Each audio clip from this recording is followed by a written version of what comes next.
Hello student, मैं हूं आपका फिजिक्स गुरु श्रीराम यादव। फिजिक्स की ऑनलाइन क्लासेज में आपके अपने यूट्यूब चैनल फिजिक्स गुरु एसआर यादव पर आपका हार्दिक स्वागत करता हूं।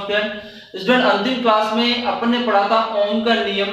तो यहाँ पर ओम के नियम से संबंधित टॉपिक आज की वीडियो में लेकर आया हूँ। आज की क्लास में अपन दो टॉपिक डिस्कस करने वाले हैं जो ओम्स लॉ से संबंधित है, और वो दो टॉपिक होंगे स्टूडेंट। एक टॉपिक होगा अपने ओम के नियम की व्युत्पत्ति और दूसरा टॉपिक होगा ओम के नियम का सदिश रूप। तो यहाँ पर इन दो टॉपिक्स को लेकर आज की वीडियो क्लास शुरू करते हैं स्टूडेंट। तो यहाँ पर इसमें पहला टॉपिक आप डिस्कस कर रहे हैं जिसमें टॉपिक का नाम है आपका ओम के नियम की व्युत्पत्ति। मतलब यहाँ पर ओम के नियम को अपन सिद्ध करने वाले हैं, जिसके अनुसार ये बताया गया कि किसी चालक में प्रवाहित होने वाली धारा उसके सिरों पर आरोपित विभवांतर के समानुपाती होती है। इस समीकरण को यहाँ पर सिद्ध करना है अपने को। तो इसको सिद्ध करने के लिए यहाँ पर अपन अपवहन वेग से संबंधित टॉपिक्स का उपयोग करते हैं। अपवहन वेग का अपन ने संबंध ज्ञात किया था स्टूडेंट, किसके साथ में? धारा के साथ में ज्ञात किया था, विभवांतर के साथ में अपन ने ज्ञात किया था। उन्हीं दोनों टॉपिक्स का उपयोग करते हैं और इसे सिद्ध करते हैं यहाँ पर। तो यहाँ पर सबसे पहले मैं बता रहा हूं आपको ओम के नियम की व्युत्पत्ति करने के लिए अपवहन वेग और धारा के मध्य अपन ने संबंध ज्ञात किया था। क्या था? अपवहन वेग एवं धारा के मध्य संबंध।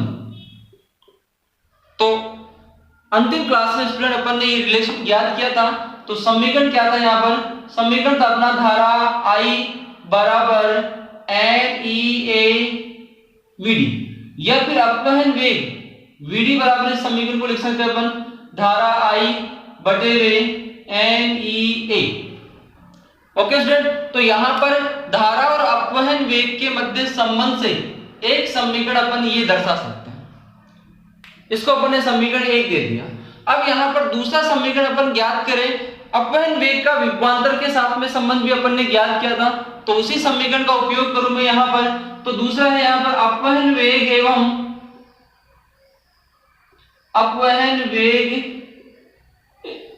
एवं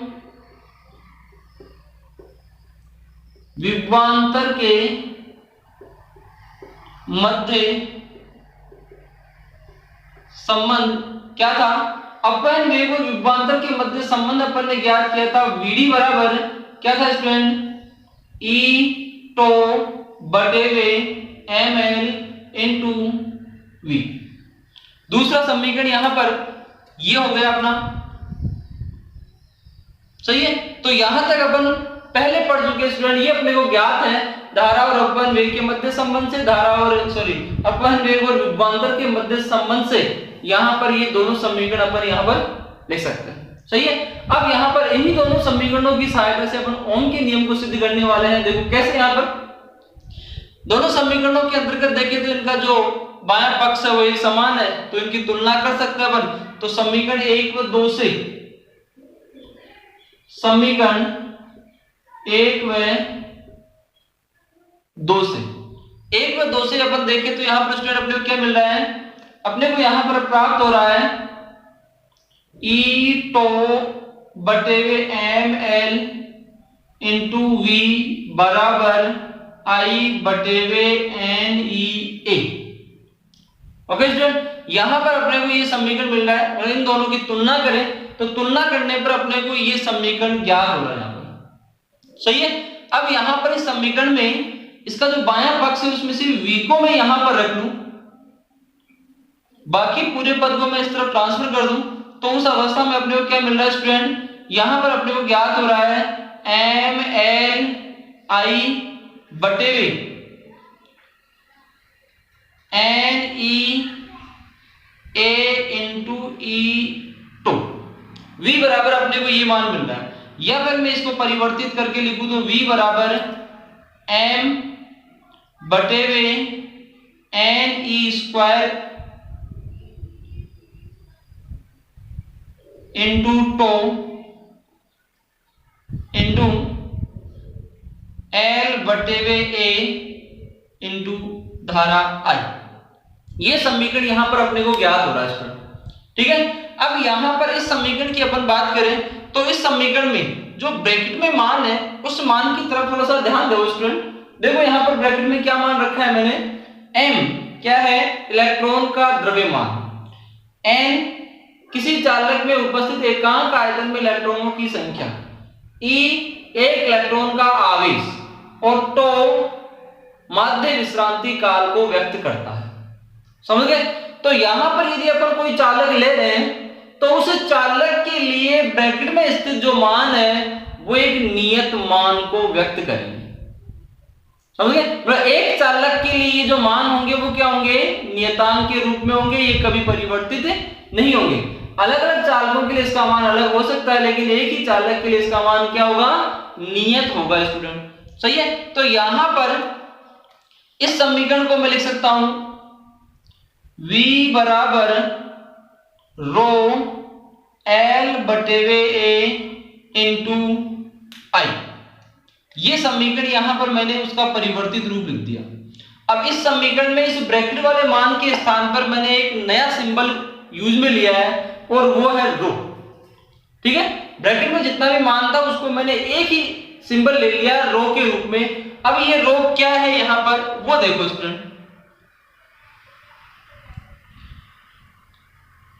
यहां रो बराबर m बटेवे n ई स्क्वायर टो।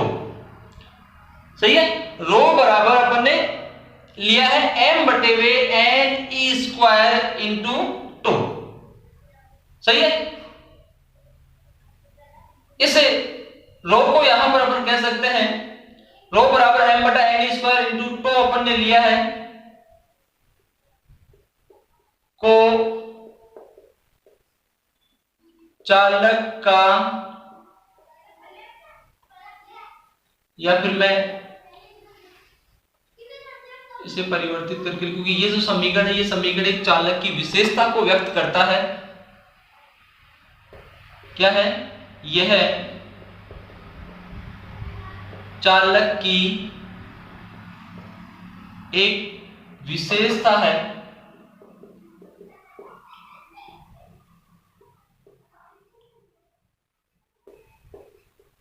इसे चालक का विशिष्ट प्रतिरोध या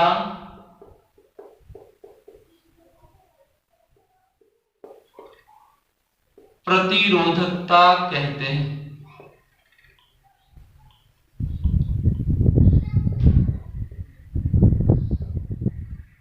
समझ गए स्टूडेंट? तो यहां पर रो लिया है वो क्या है, चालक की एक विशेषता है। ठीक है?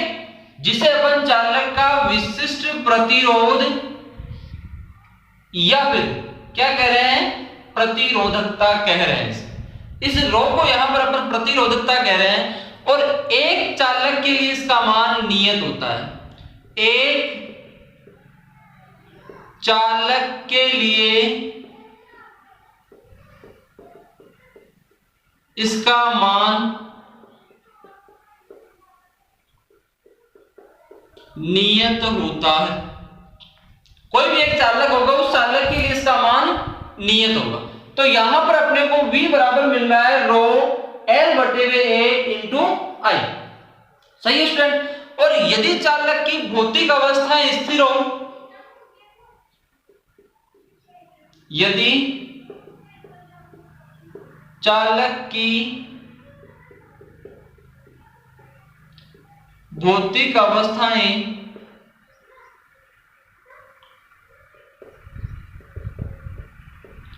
स्थिर हो तो, अब देखो क्या है, यदि चालक की भौतिक अवस्थाएं, जैसे यहां पर इस समीकरण में देखो स्टूडेंट, L यहां पर चालक की लंबाई है, A यहां पर चालक का अनुप्रस्थ काट क्षेत्रफल है। तो यहां पर ये दोनों चालक की भौतिक अवस्थाएं हैं। यदि ये दोनों भौतिक अवस्थाएं भी परिवर्तित नहीं होती है, स्थिर होती है, तो L और A भी यहां पर क्या है, नियतांक है। सही है? रो अपन ने मान लिया कि एक चालक के लिए रो का जो मान होगा वो क्या होगा, रो का जो मान है वो नियत होता है। सही है? और यदि चालक की भौतिक अवस्थाएं स्थिर होती है तो उस अवस्था में यहां पर रो L अपॉन A बराबर क्या होगा, नियतांक होगा। इस समीकरण में रो L बटे में जो A है वो क्या है, एक नियतांक को व्यक्त करता है एक चालक के लिए। सही है स्टूडेंट। तो यहां पर इस नियतांक को अपन ने मान लिया कैपिटल R, जो चालक का प्रतिरोध कहलाता है। इस नियतांक को अपन ने क्या मान लिया, चालक का प्रतिरोध मान लिया। रो L बटे A को अपन ने R मान लिया।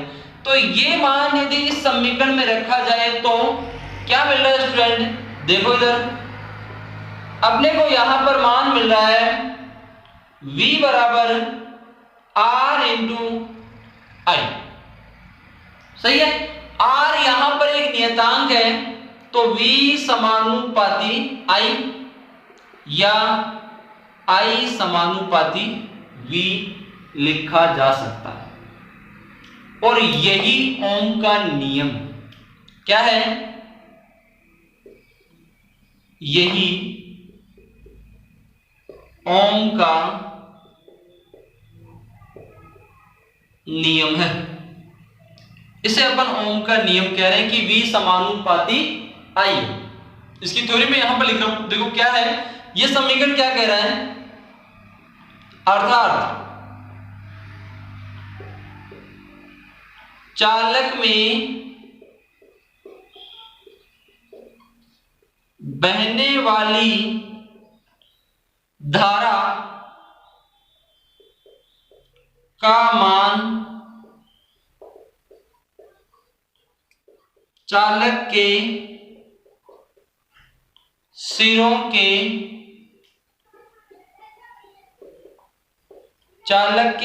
के विभवांतर के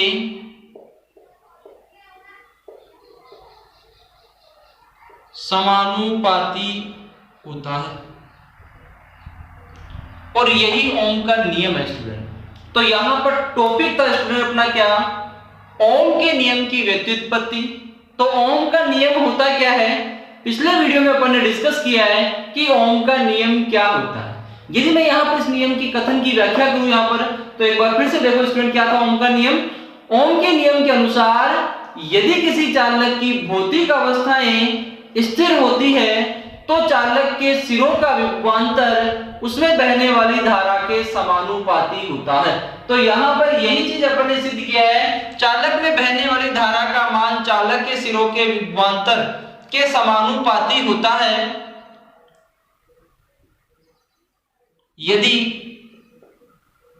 इसी में मैं जोड़ रहा हूं आगे, बशर्ते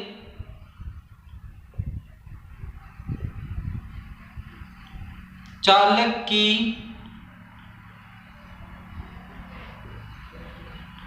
भौतिक अवस्थाएं स्थिर होनी चाहिए। केवल इसी कंडीशन में जब चालक की भौतिक अवस्थाएं स्थिर होती है तो उसी अवस्था में चालक के सिरों का विभवांतर उसमें प्रवाहित होने वाली धारा के समानुपाती होता है। तो यहां पर ओम के नियम की व्युत्पत्ति, ओम के नियम को सिद्ध करना था अपने को कि V समानुपाती होता है I के, तो वो चीज यहां पर अपन ने सिद्ध की है। उसके लिए अपन ने अपवहन वेग और धारा के मध्य संबंध का उपयोग किया और दूसरा अपवहन वेग और विभवांतर के मध्य संबंध का उपयोग किया है। इन दोनों समीकरणों से अपन ने अपवहन वेग का मान ज्ञात किया, इन दोनों समीकरणों की अपन ने तुलना की यहाँ पर। ठीक है, तुलना करने पर अपने को ये मान स्टूडेंट मिल रहा था। इस समीकरण में यहाँ पर जो ब्रैकेट में मान था ये एक चालक के लिए कांस्टेंट मान थे, तो इन कांस्टेंट मानों को अपन एक नया सिंबल दे दिया रो, और ये जो रो है वो क्या था, यहाँ पर ये जो रो है वो चालक की एक विशेषता है। ये रो चालक की एक विशेषता है जिसे चालक का विशिष्ट प्रतिरोध कह रहे हैं स्टूडेंट अपन।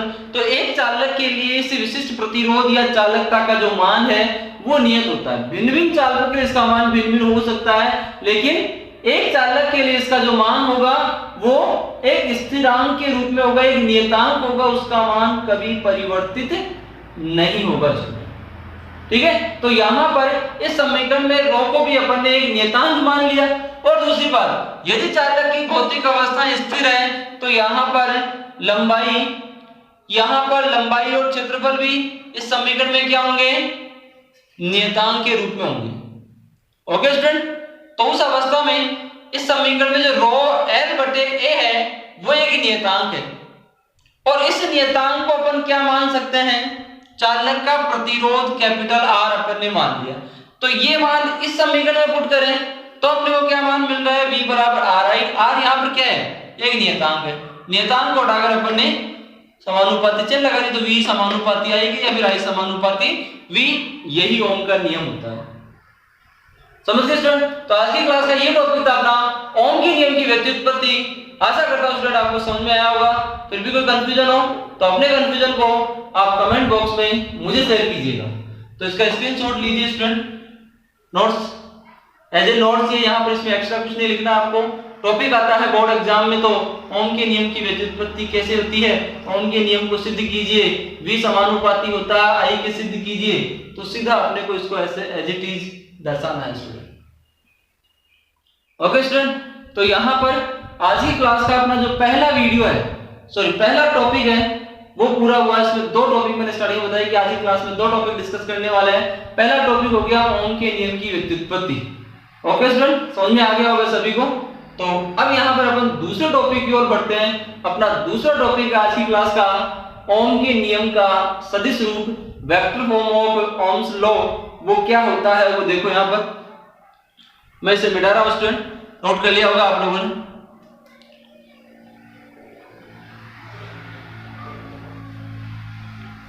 अब यहाँ पर ओम के नियम के सदिश रूप की व्याख्या यहाँ पर करने वाले हैं।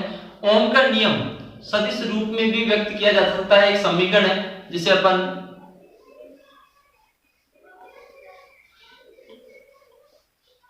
सदिश रूप में कह सकते हैं या ओम के नियम का सूक्ष्म रूप भी कह सकते हैं। अब वो क्या है वो देखो यहाँ पर।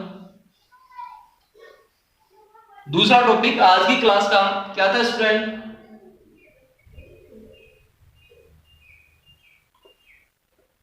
ओम के नियम का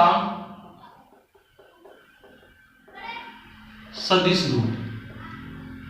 ओम के नियम का सदिश रूप क्या है वो यहां पर अपन डिस्कस करने वाले हैं अपने दूसरे टॉपिक में। आज की क्लास का दूसरा टॉपिक अपना ओम के नियम का सदिश रूप है। ओम के नियम का सदिश रूप कहो या फिर स्टूडेंट इसे अपन सूक्ष्म रूप भी कह सकते हैं। सूक्ष्म रूप क्या है ओम के नियम का, वो भी इसे कहा जा सकता है। तो ओम के नियम का सदिश रूप क्या है, उसका समीकरण यहाँ पर अपने को ज्ञात करना है। तो उसे ज्ञात करने के लिए वही अपन अपवहन वेग से संबंधित टॉपिक का फिर से उपयोग कर रहे हैं। तो यहाँ पर अपवहन वेग का धारा और विभवांतर के साथ में संबंध जो भी दर्शाया अपन ने, उसी टॉपिक का उपयोग करते हैं। तो मैं इसे दोबारा नोट कर रहा हूं यहाँ पर, क्या था, अपवहन वेग एवं धारा के मध्य संबंध से क्या मिल रहा अपने को, VD बराबर I बटे वे NE A। दूसरा टॉपिक अपने को अपवहन वेग एवं विभवांतर के मध्य संबंध से क्या मिल रहा है स्टूडेंट अपने को, VD बराबर E टो बटे वे ML इंटू कैपिटल V। ये दो समीकरण पहले पढ़ चुके स्टूडेंट, अपने को पता है अपने को इन दोनों में ये संबंध होता है। तो इन दोनों समीकरणों से फिर से यहां पर कैलकुलेट कर रहे हैं अपन। समीकरण 1 व 2 से क्या मिल रहा है अपने को, इन दोनों समीकरणों से अपने को यहां पर ज्ञात हो रहा है E टो बटे वे ML इंटू वी बराबर आई बटे हुए एन ई ए। सही है स्टूडेंट, यहां पर अपने को ये समीकरण ज्ञात होगा। ठीक है, अब यहां पर इस समीकरण में देखो कुछ परिवर्तन करते हैं अपन। क्या परिवर्तन होगा इस समीकरण में? यहां पर v बटा l, इसको मैं अलग कर लूं। v बटा l को मैंने अलग कर लिया तो क्या शेष रह गया? यहां पर शेष रह गया e टो बटे हुए m।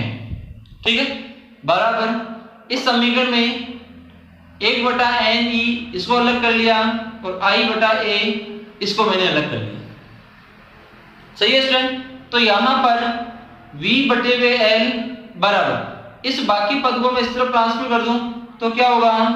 m बटे हुए n e square two into i बटे हुए ए।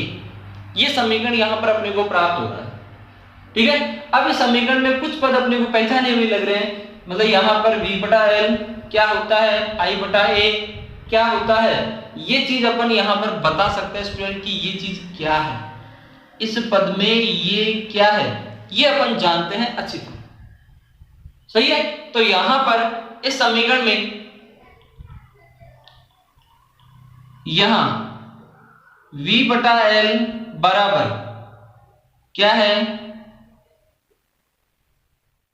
विद्युत क्षेत्र E। ठीक है, और I बटा A ये क्या है? ये अपन पहले पढ़ चुके हैं स्टूडेंट, धारा घनत्व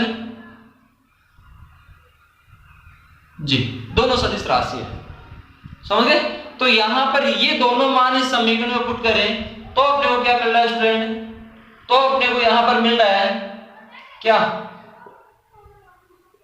अतः v बटा l के स्थान पर क्या पुट करें? E बराबर m बटे n e square two into i बटा जे के, आई बटा ए के स्थान पर j। सही है स्टूडेंट, तो ये मान अपन ने पुट कर दिया। अब इस समीकरण में भी यहां पर m बटा n ई स्क्वायर टो, अभी अपन ने पढ़ा ये क्या था? ये एक नियतांक है। यहां m बटे हुए एन ई स्क्वायर टो बराबर रो है, जिसे चालक का विशिष्ट प्रतिरोध कहते हैं। ये क्या है स्टूडेंट? यहां पर ये मान चालक का विशिष्ट प्रतिरोध कहलाता है। सही है, तो यहां पर अपने को क्या मान मिल रहा है? इस अवस्था में अपने को मिल रहा है यहां पर E बराबर इसके स्थान पर क्या हो गया? रो इंटू जे, या फिर J बराबर अपने को क्या मिल रहा है? J बराबर, या फिर मैं यहां पर चलो अपने को सीधा ज्ञात करना है, E बराबर रो इंटू जे, तो J बराबर E बटे वे रो लिखा जा सकता है। सही है स्टूडेंट, तो यहां पर भी J बराबर 1 बटा रो इंटू E। सही है, अब यहां पर जो 1 बटा रो है ये भी एक नियतांक को व्यक्त करता है। वो क्या है? देखो यहां पर, यहां 1 बटा रो बराबर सिग्मा, जिसे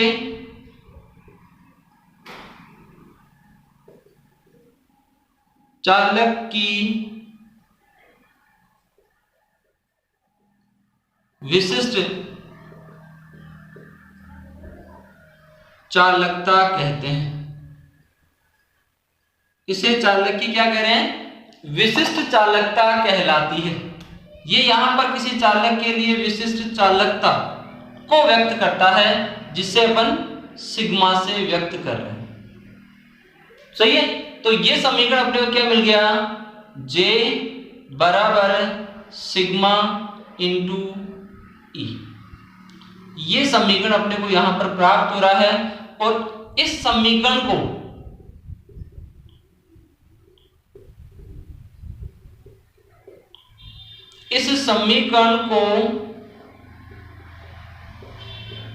ओम के नियम का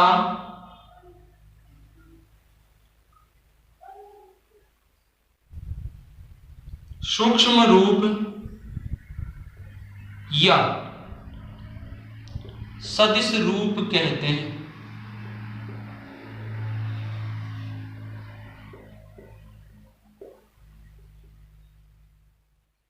तो ओम के नियम का सूक्ष्म रूप या फिर सदिश रूप वो इस समीकरण को कहा जाता है। यह समीकरण है J बराबर सिग्मा इंटू ई।